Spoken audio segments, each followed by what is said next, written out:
माननीय अध्यक्ष जी,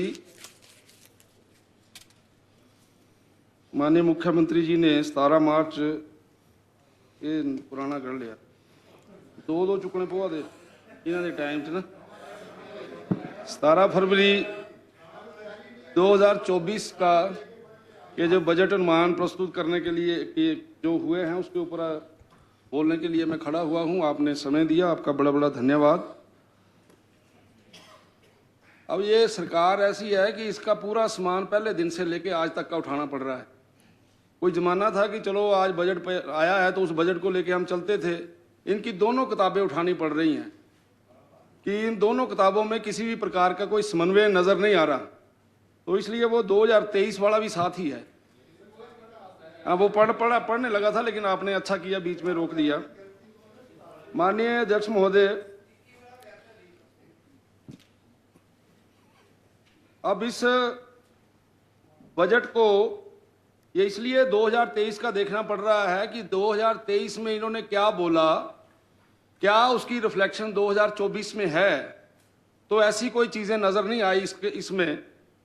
और शुरुआती दौर में जो देखा जा रहा है कि per capita income growth rate BJP के समय में 131% था, जो कि कांग्रेस के समय में 13.1% था, जो कि कांग्रेस के समय में 7.5% रह गया है। प्राइमरी सेक्टर एग्रीकल्चर सेक्टर में बीजेपी के समय में ये 4.6 था सर, आदरणीय एग्रीकल्चर मिनिस्टर साहब, और अब आपके समय में -2.2 ग्रोथ रेट है इसका, -2.2। और जीएसडीपी बीजेपी के समय में 13.6% थी, जो कि कांग्रेस के समय में 8.2% आ गई है। अब आप लोगों ने पैरों पे खड़ा करना हिमाचल प्रदेश, इसके बारे में बड़ी चर्चा कर रहे हैं, तो आपके केवल 29 पैसे 100 में से, जिसमें आपने एजुकेशन पे भी ध्यान देना है, हेल्थ पे भी ध्यान देना है, पीडब्ल्यूडी पे भी ध्यान देना है, आईपीएच पे भी ध्यान देना है, और आप कह रहे हैं कि जी हम तो रेवेन्यू जो है वो इकट्ठा करने की तरफ कि इसको अच्छे तरीके से और ज्यादा से ज्यादा हो, तो ये फिगर आपकी 2022-23 की 38,945 करोड़ और 23-24 में ये रह गया है 37,999 करोड़। तो इस प्रकार की परिस्थिति के अंदर आप लोग चले हुए हैं। और ये सरकार जिस तरीके से आई है, सब लोग जानते हैं कि आपने क्या बोला। आज सुबह माननीय एलओपी साहब ने बताया भी है कि आप बोलते क्या हैं और फिर आप मुकर जाते हैं, और उसके बाद फिर जब चीजों को हम ब्लैक एंड व्हाइट में यहां रखते हैं, और आदरणीय अध्यक्ष जी ने तो पढ़ के सुनाया कि आप लोगों ने लिखा क्या है, लेकिन अब मुकरने की है विषय। और इसी प्रकार से आदरणीय मुख्यमंत्री जी को यह लगता है कि भारतीय जनता पार्टी के समय में जितना भी काम हुआ है उसमें तो बड़ा ज्यादा हेराफेरी हो गई, बड़ी गड़बड़ हो गई। उसके कुछ तथ्य मैं आज आपके सामने रखना चाहता हूं। पहले थोड़ा सा बजट के ऊपर चर्चा करना चाहता हूं कि 2023-24 में के बजट में आपने पेज नंबर 7 पैरा नंबर 20 तथा 2024-25 के पेज नंबर 6 पैरा नंबर 11 में आपने ई वाहन के बारे में विषय की चर्चा की है। यानी पिछले बजट में भी आप चर्चा की है, इस बजट में भी आपने चर्चा की है। और आपने क्या बोला है? आपने कहा है कि हम 50% अनुदान जो है वो देंगे प्राइवेट ट्रक ऑपरेटर के लिए, ई ट्रक लेने के लिए और ई बसेस लेने के लिए 50% जो है वो सब्सिडी दी जाएगी। माननीय अध्यक्ष महोदय, पूरे हिमाचल प्रदेश में एक भी प्राइवेट पार्टी को ऐसी बताए जिसने ई बस खरीदी हो और इन्होंने 50% अनुदान दिया हो। हालात ये हैं कि पूरे हिंदुस्तान के अंदर जहां पर भी ये मैन्युफैक्चरिंग होती है, उसमें वो जो मैन्युफैक्चरिंग है वो इस बात में सक्षम ही नहीं है। जो सरकारी उनके पास इतना ऑर्डर है कि सरकार को देने के लिए उनका ऑर्डर जो है पूरा नहीं हो रहा। तो अब इनको ये पता लग गया, इन्होंने ले ली कि कहीं से फिक्र की भाई ट्रक और बस तो बढ़ने नहीं है, और ट्रक और बस बढ़ने नहीं है, 50% अनुदान जो है वो रख दो। तो ये मुझे बताया जाए, ये बेरोजगारों से नौजवानों के साथ इसकी जगह कोई और स्कीम दे देते जो व्यवहारिक होती, जो जमीन के ऊपर आ सकती, 2 वर्षों से लगातार ये बात बोल रहे हैं, लेकिन इनमें से कहीं भी ये जो है ना बस आई है ना ट्रक आया है। तो जब बस और ट्रक बन ही नहीं रहा तो आपने अनुदान कहां से देना? इसलिए ये बिल्कुल गलत है और ये नौजवानों को ठगने वाली बात है। टूरिज्म कैपिटल कांगड़ा को बनाएंगे, इसके ऊपर बड़ी चर्चा हो रही है। और पिछली बार 2023-24 में क्या बोला? माननीय मंत्री बैठे हैं कांगड़ा के, 2023-24 में बोला जिले में 24x7 पर्यटन ग्राम है बने। केवल सिंह जी थोड़े वाले पास कोई? अच्छा। वरिष्ठ नागरिकों के लिए old age homes, ice skating और रोलर सीटिंग के लिए का निर्माण, पोंग डैम में वाटर स्पोर्ट्स, शिकारा, क्रूज इत्यादि की व्यवस्था। ये 2023-24 में बोला आपने। और अभी 2024-25 में क्या बोल रहे हैं आप कांगड़ा के बारे में? आप बोल रहे हैं कांगड़ा गग्गल हवाई अड्डे का विस्तार एंड हेलीपोर्ट्स की बात कर रहे हैं आप। पोंग डैम के विकास एवं प्रबंधन के लिए मास्टर प्लान। यानी पिछली बार आप क्या बोल रहे थे, इस बार आप क्या बोल रहे हैं? माननीय अध्यक्ष महोदय, मुझे अभी भी बड़ा दुख है कि कांगड़ा के जो रिप्रेजेंट करते हैं हमारे लोग यहाँ पे, उनको ये सारे विषय समझ नहीं आ रहे। कांगड़ा के साथ हमेशा इन्होंने भेदभाव किया है, चाहे मंत्रिपरिषद का विषय हो। आदरणीय चंद्र कुमार जी हमारे वरिष्ठ यहाँ के नेता हैं, उनको मंत्री बनाया गया पहले, और कितना बड़ा मंत्री बनाया गया वो आपके सामने है। उसके बाद मेरे भाई गोमा जी को बनाया गया, और अभी तक भी हमारी सीटें खाली चल रही हैं। और हिमाचल और केवल मैं इसलिए बोल रहा हूं भेदभाव हो रहा है। सेंट्रल यूनिवर्सिटी के लिए 30 करोड़ देने के लिए सरकार के पास नहीं है। सेंट्रल यूनिवर्सिटी धर्मशाला में 30 करोड़ रुपया देना है, लेकिन इनके पास नहीं है। और ये बातें कर रहे हैं कांगड़ा के बारे में। कांगड़ा को देना, क्या देना? चिड़ियाघर। भैया आपको पता है जहां चिड़ियाघर बनता है उसके आसपास में कितनी बंदिशें लगती हैं? चिड़ियाघर के ऊपर खुश हो रहे हैं और कोई भी चीज धरातल के ऊपर नहीं है। इसलिए ठीक है, माननीय मुख्यमंत्री जी को समझ नहीं आ रही, जो कांगड़ा से आते हैं मेरे विधायक, मेरे मंत्री, वो तो इस बात को समझें। वो तो ये बात बंद कमरे में जाके बोलें कि कांगड़ा के साथ जो भेदभाव हो रहा है वो इस प्रकार का भेदभाव नहीं होना चाहिए।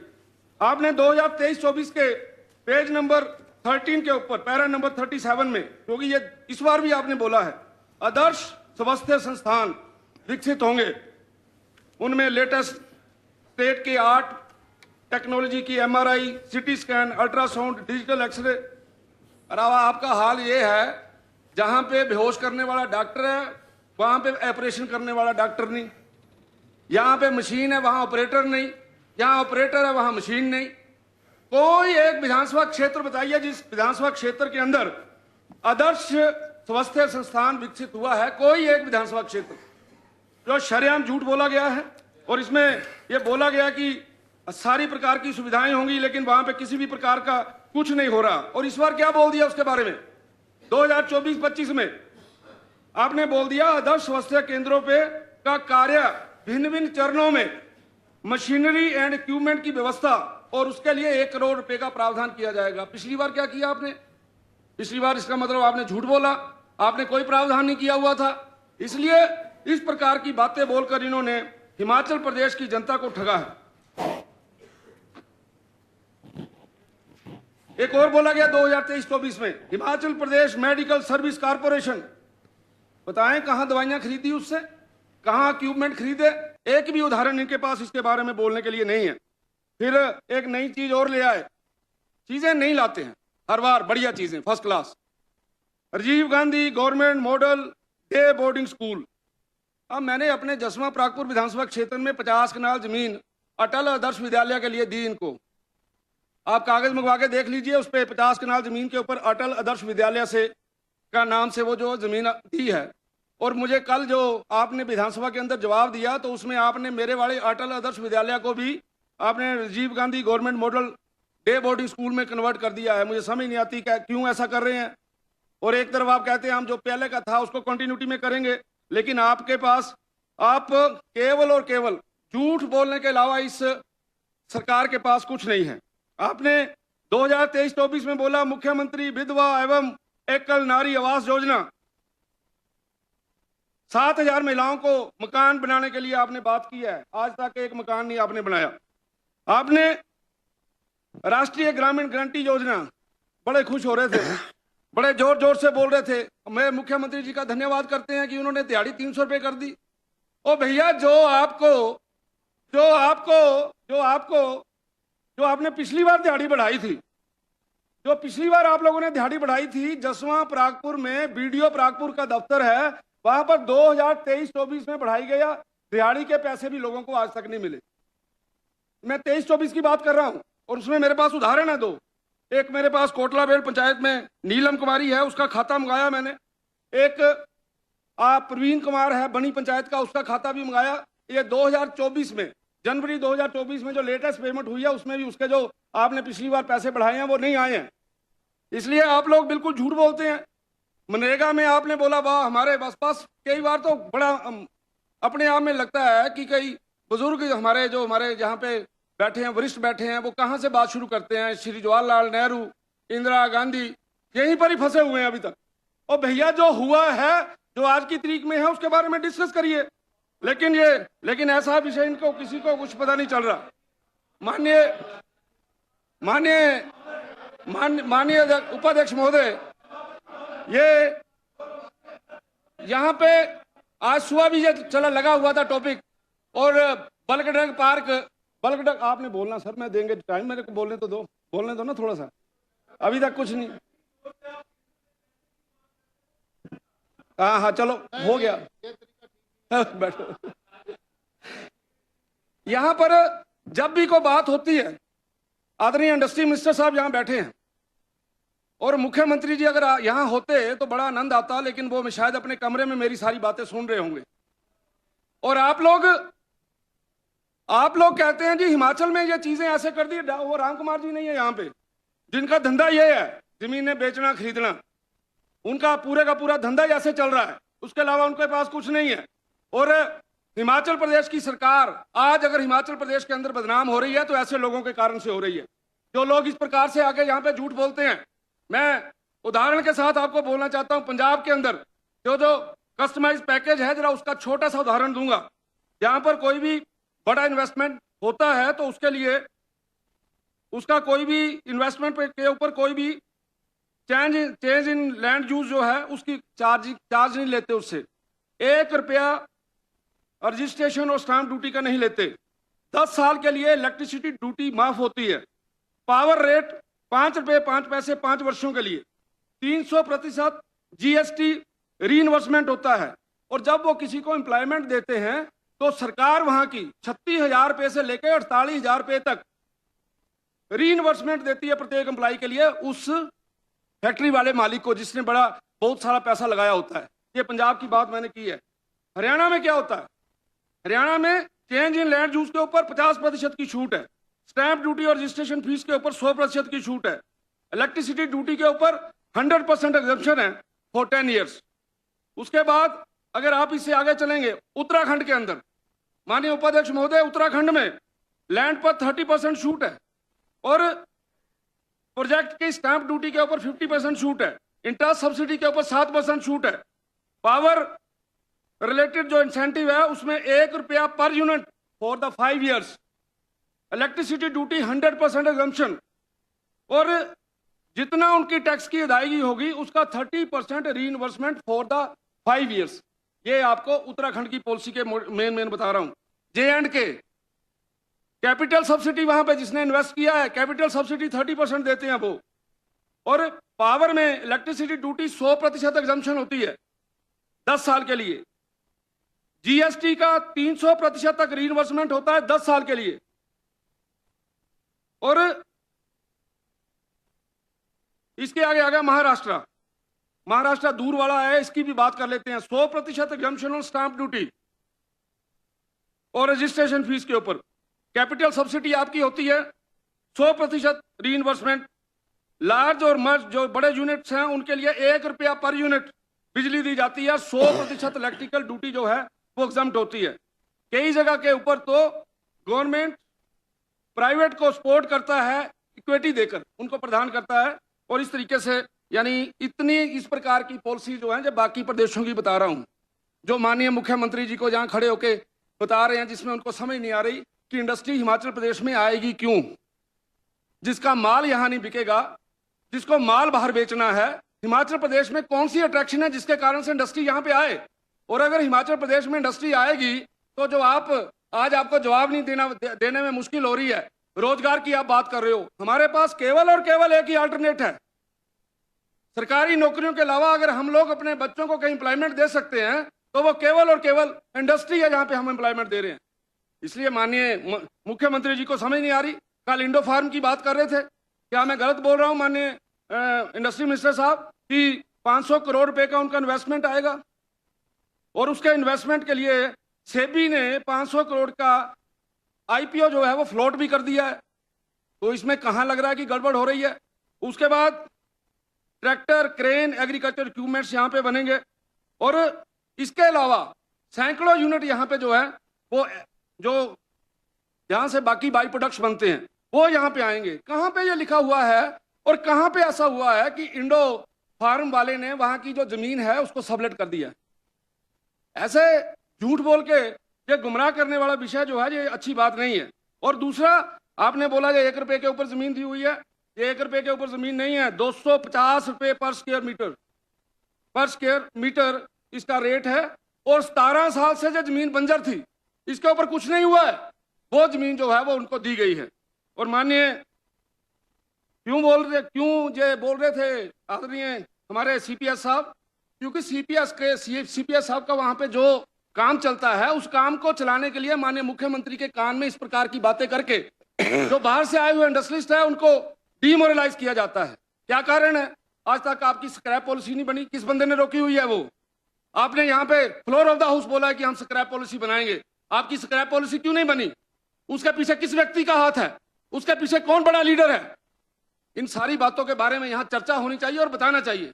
और जो लोग सत्ता के इस गलियारे के अंदर इस सत्ता का दुरुपयोग करते हैं, लोग उनको बड़े अच्छे तरीके से जानते हैं। लोगों को मालूम है कि ये किस प्रकार से वहां पे किस प्रकार से बद्दी बरोटी वाला के अंदर आप लोग बदनाम हो गए हैं।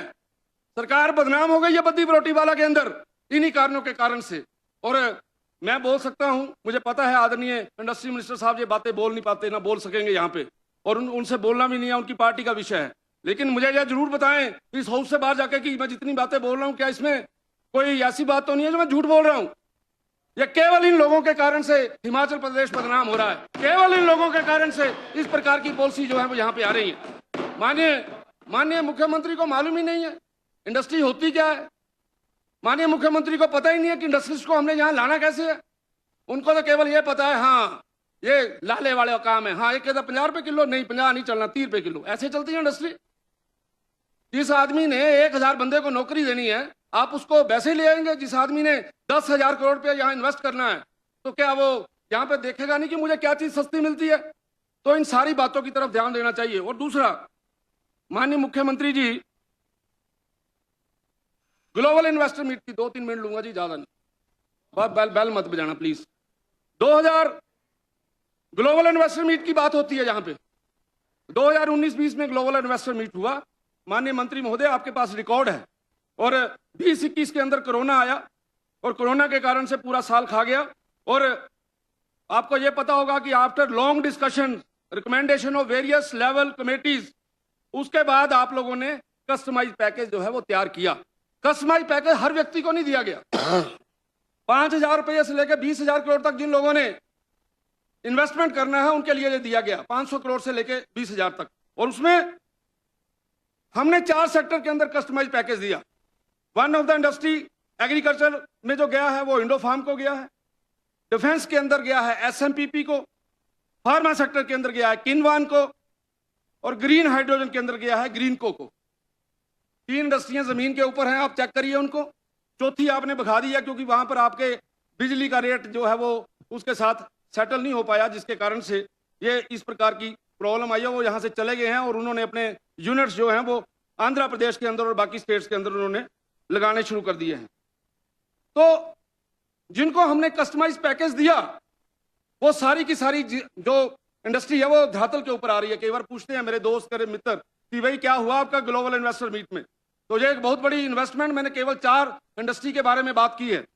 और माननीय मुख्यमंत्री जी कल परसों खड़े होकर बोल रहे थे कि जी मैंने तो कांगड़ा के अंदर वरुण बीवरेजेस के नाम से मैंने एक इंडस्ट्री है वहां पे उसका उद्घाटन किया है, उसका बहुत बड़ा फायदा हिमाचल प्रदेश की जनता को मिलेगा।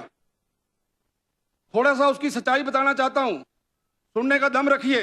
ये जो आदरणीय मुख्यमंत्री जी ने वहां पे इंडस्ट्री लगाई है और जिसका वो शिलान्यास करने गए थे आपके विधानसभा क्षेत्र में सर, हाँ, और हम जब पॉलिसी बनाते थे तो अफसरों को बिठाते थे, हाई लेवल मीटिंग होती थी, कैबिनेट में पास होता था, उसके बाद वो कायदा कानून बनता था। मुझे बताइए आदरणीय इंडस्ट्री मिनिस्टर साहब जहां बैठे हैं, आपने जहां पर भी आपके कस्टमाइज पैकेज चल रहे हैं, उन कस्टमाइज पैकेज की पॉलिसी है कि 80% जीएसटी जीजीएसटी को रीइन्वर्स किया जाता है, और पूरी कंट्री के अंदर देखा जाए तो 100% एसजीएसटी को रीइन्वर्स किया जाता है। और जो ये मोतियों वाली सरकार ने ये जो इंडस्ट्री लेके आए हैं, यहां पर आपको पता है कि ये जो एसजीएसटी की जो रीइन्वर्समेंट है वो कितनी दी है इन्होंने उस इंडस्ट्री को, आपके ध्यान में होगा, इन्होंने दिया जी 250%। 250% एक इंडस्ट्री को 10 साल के लिए एसजीएसटी जो है उसकी रीइन्वेस्टमेंट किया। हिंदुस्तान के अंदर कहीं ऐसी एग्जांपल नहीं मिलती।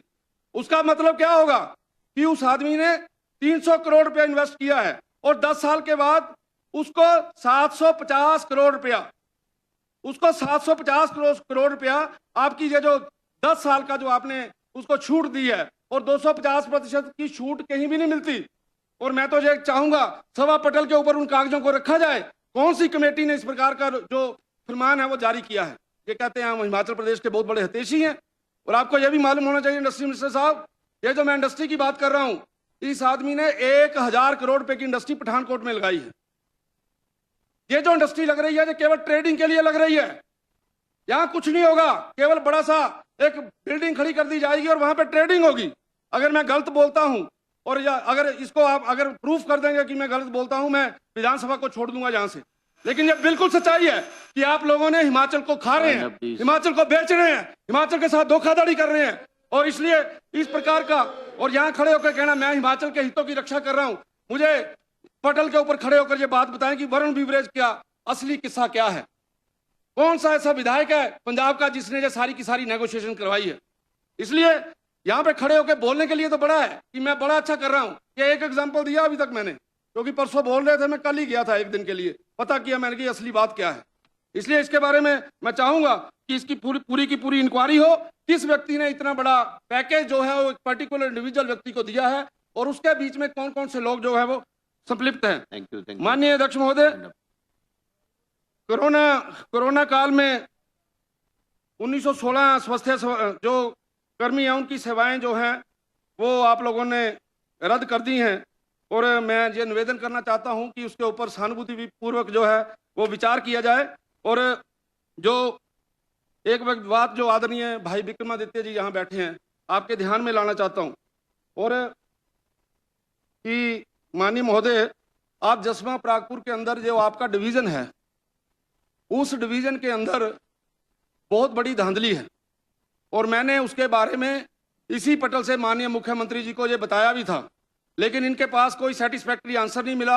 और इन्होंने भी इसी तरीके से जैसे मुस्कुरा रहे हैं ऐसे मुस्कुराते मुस्कुराते बैठ गए, इन्होंने कोई बात नहीं, इन्होंने उसका कोई जवाब नहीं दिया।